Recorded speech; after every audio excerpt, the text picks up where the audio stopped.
رمضان المبارک کے دن تھے۔ چند نوجوانوں نے دیکھا ایک بابا جی چپکے سے کچھ کھانے میں مشغول ہے۔ ایک نوجوان بابا جی کے نزدیک گیا، پوچھا بابا جی کیا آپ نے روزہ نہیں رکھا؟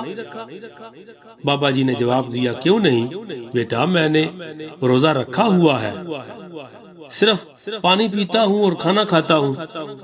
نوجوان ہنس پڑے اور بولے کیا ایسا بھی ہو سکتا ہے کہ بندے نے روزہ بھی رکھا ہوا ہو اور پانی بھی پیتا ہو اور کھانا بھی کھاتا ہو؟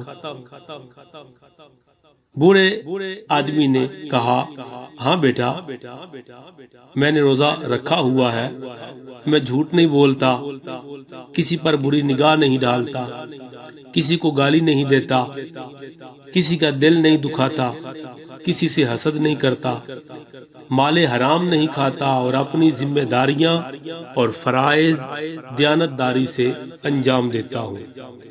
لیکن چونکہ مجھے شدید بیماری لاحق ہے، اس لیے میں اپنے معدے کو روزے دار نہیں بنا سکتا۔ اب بابا جی نے ان نوجوانوں سے پوچھا بیٹا کیا آپ بھی روزے دار ہیں؟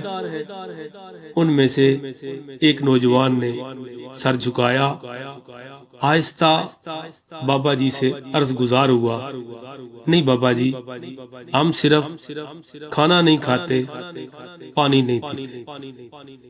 روزہ صرف کھانا چھوڑ دینے، پانی چھوڑ دینے اور وظیفہ زوجیت سے روک لینا ہی کافی نہیں، بلکہ روزہ اللہ رب العزت کی نافرمانی سے اپنے آپ کو روک لینے کا نام ہے۔